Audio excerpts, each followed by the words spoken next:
Episode 8 में देखते जहाँ पर पुलिस वाला जे ग्योंग की स्टेटमेंट लेता है और कहता है कि तुमने कहा था कि तुम्हारे भाई ने सेल्स फंड की चोरी की है, क्या तुम्हारे पास कोई एविडेंस है। जे ग्योंग ये सीन याद करती है कि मैंने पहले मिस्टर किम से बात की थी जिसके पास हमारे सेल्स फंड को लेकर एविडेंस होते हैं। मैंने इसे कहा था कि मेरे खिलाफ जो भी एविडेंस है उन सब को हमेशा के लिए मिटा दो और मेरे भाई वाली मुझे दे दो।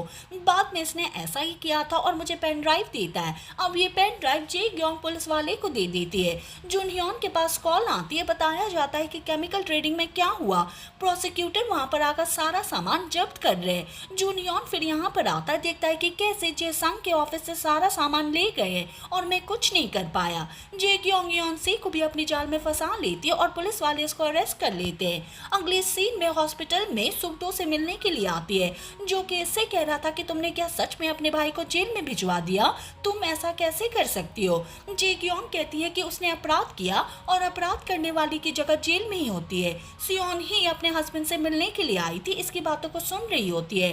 बियोंग मो जे ग्योंग के पास कॉल करता है, चिल्लाता है और कहता है कि मेरे साथ जो कुछ भी करना है कर लो, लेकिन मेरी बेटी को जेल में क्यों भिजवाया, प्लीज मेरे साथ ऐसा मत करो। जे ग्योंग कहती है कि ठीक है, पहले तुम सॉरी कहो। बाद में ये ऐसा ही करता है। मिस्टर किम पार्किंग एरिया में होता है। सैंग जे इसको पकड़ता है और कहता है कि तुमने जे संग के साथ ऐसा क्यों किया। ये सब कुछ बता देता है कि ये सब जे ग्योंग ने करने के लिए कहा था। सैंग जे इससे कहता है कि क्या तुम जे ग्योंग के एविडेंस फिर से रिस्टोर कर सकते हो। ये कहता है कि मैं कर सकता हूँ, लेकिन इसके लिए मुझे रियल सेल्स फंड एविडेंस की जरूरत पड़ेगी। सैंग जे जुनह्योन के पास कॉल करता है और कहता है कि आपके लॉकर में जो सेल्स फंड है मुझे वो चाहिए। अगले सीन में देखते हैं कि किम इनकी हेल्प में इनको रिस्टोर करने का ट्राई करता है, लेकिन तभी यहाँ पर जे ग्योंग अपने आदमियों के साथ आ जाती है और इन दोनों से कहते हैं कि तुम यहाँ पर क्या कर रहे हो।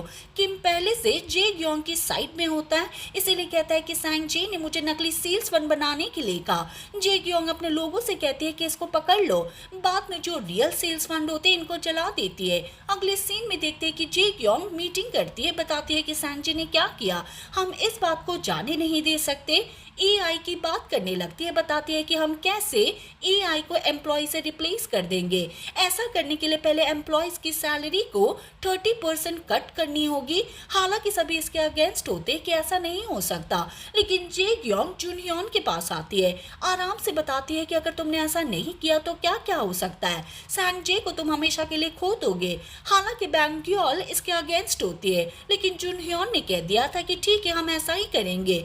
जे ग्योंग कहती है कि उनकी सैलरी कम करने का काम तुमको ही दिया जाएगा। अगले सीन में देखते हैं कि बियोंग मो फिर से जे ग्योंग के पास कॉल करती है और कहती है कि मेरी बेटी को रिहा करवा दो। जे ग्योंग इससे कुछ लेना चाहती है। बियोंग मो कहता है कि ठीक है मैं सोच कर बताऊंगा। दूसरे और हमारे तीनों एम्प्लॉय को देखते बाकी जो एम्प्लॉय होते इनसे हेट करने लगते क्योंकि सबको पता चल गया था कि हमारी सैलरी के साथ क्या करने वाले। इनसे कोई भी बात नहीं करता, इनके जो खुद के कलीग्स होते वो भी इनसे बात नहीं करते। हालांकि जब इनकी स्टेटमेंट ली जाती है कि तुम्हारे साथ कैसे क्या होने वाला है तो ये रिक्वेस्ट करने लगते हैं कि ऐसा मत करो, मेरी फैमिली के साथ ये सब हो गया, हमें पैसे की जरूरत है। बैंग्योल से ये सब देखा नहीं जाता, अपनी बहन के पास आती है और कहती है कि ये सब बंद कर दो। जे ग्योंग कहती है कि ठीक है ऐसा करने का एक तरीका है, तुम्हारी जो स्माइल इन्वेस्टमेंट है 30% की हिस्सेदारी मैंने दी थी उसको मुझे वापस कर दो। बैंग्योल जुनह्योन के पास आती है और ये सब बंद करने के लिए कहती है, लेकिन जुनह्योन कहता है कि मैं ऐसा नहीं करूंगा, ऐसा कर दिया तो सैंग जे हमेशा के लिए चला जाएगा।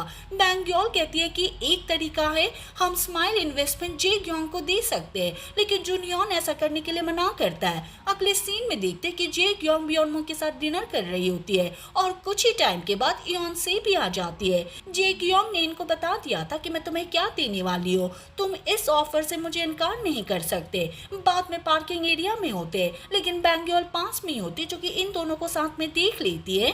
जे ग्योंग कुछ देने की बात करती है जो कि बैंग्योल सुन लेती है। जुनह्योन के पास मैसेज करती है और कहती है कि मेरी बहन इयोन से को ऐसा क्या दे सकती है कि वो उसकी साइड में हो गई।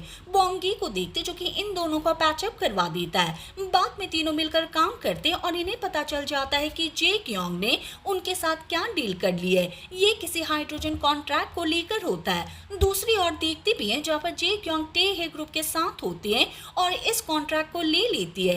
ये सीन याद करती है कि मैंने पहले अपने डैड से बात की थी और ये कॉन्ट्रैक्ट करने के लिए कहा था, लेकिन उन्होंने साफ साफ मना कर दिया। जे क्योंग कंपनी में आती है, सामने जुनह्योन होता है जो कि इससे सवाल जवाब करने लगता है और कहता है कि तुम ऐसा कैसे कर सकती हो। जे क्योंग कहती है कि मेरे डैड ने हमेशा मेरे भाई का साथ दिया, वो हमेशा जीता रहा, इसलिए मैंने सोच लिया था कि मुझे खुद लड़ना होगा। कुछ पास के सीन को देखते जहाँ पर ये कुछ गलत काम किया करती थी।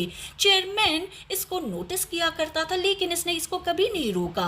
अब जुनह्योन अपने आप से कहता है कि मेरी गलती है, मैंने अपनी बेटी को ऐसा बना दिया। सियोन ही को देखते जो कि जेल में जे संग से मिलने के लिए आती है और इसे खाना देती है। बैंग्योर को पता चलता है कि सैंग जे कहाँ पर गया है, अपनी टीम को बता देती है जहाँ पर तीनों मिलकर काम करते हैं और इसे बचा लेते हैं। जुनह्योन कहता है कि मेरे पास एक प्लानिंग है, हम जे क्योंग को रोक सकते हैं। सेल्स फंड को लेकर जो भी बातें हो रही है हम उन सबको चेयरमैन पर पिन कर सकते हैं और ऐसा करने के लिए हमें जे संग को जेल से बाहर निकालना होगा। सैंग जे कहता है कि चेयरमैन के रिस्पेक्ट के बारे में क्या हम ऐसा नहीं कर सकते। बैंग्योर भी चिल्लाती है और कहती है कि तुम ऐसा कैसे कह सकते हो। हालांकि जब घर पर होती है अपने मॉम से बात करती है, बताती है कि जुनह्योन ने क्या कहा था, तो सियोन ही ने कह दिया था कि शायद वो सही कह रहा है, अगर तुम्हारे डैड भी होते तो अपने बच्चों को बचाने के लिए सेम चीज करते। अगले सीन में जे क्योंग को देखते जो कि एक मीटिंग करती है, अपने हाइड्रोजन कॉन्ट्रैक्ट को लेकर बात करती है। इयोन से भी साथ में ही होती है। जे क्योंग कहती है कि मैं जानती हूँ कि इसके हस्बैंड ने क्या किया है, लेकिन मुझे एक मौका देना चाहिए। सभी ऑफिसर इसका साथ देते हैं, लेकिन तभी हम देखते हैं कि यहाँ पर हंसते हुए जे संग आता है, बताता है कि मैं रिहा हो चुका हूँ, वो एक मिसअंडरस्टैंडिंग थी। अब सभी को बताता है कि मैं अपने बहन के साथ लंबी ड्राइव के लिए गया था, ना कि मैंने इसे किडनैप किया था। मैंने कोई भी सेल्स फंड चोरी नहीं किया। ये सीन याद करता है कि जेल में मुझसे मिलने के लिए बैंग्योर आई थी और मुझे रिहा करने की बात कही थी, लेकिन साथ में कह दिया था कि अब मैं जो भी कहूंगी तुम्हें वही करना होगा। रात को देखते जहाँ पर जे क्योंग हॉस्पिटल में आती है, अपने डैड को देखती, कुछ कर देती और चली गई थी। दूसरी ओर जुनह्योन को देखते जो डिनर करने के लिए आया हुआ था, लेकिन इसके साथ कुछ होने लगता है क्योंकि दूसरी तरफ देखते हैं चेयरमैन मर रहा होता है। एपिसोड के लास्ट में चलते जहाँ पर सैंग जे भागकर जे क्योंग के पास आता है, इसको पकड़ता है और कहता है कि तुम अपने खुद के डैड को कैसे मार सकती हो। एक न्यूज भी आ जाती है कि 72 साल के एज में चेयरमैन योंग हो की डेथ हो गई है और इसी के साथ ये एपिसोड खत्म हो जाता है। हम मिलेंगे नेक्स्ट वीडियो के साथ। Thank you for watching.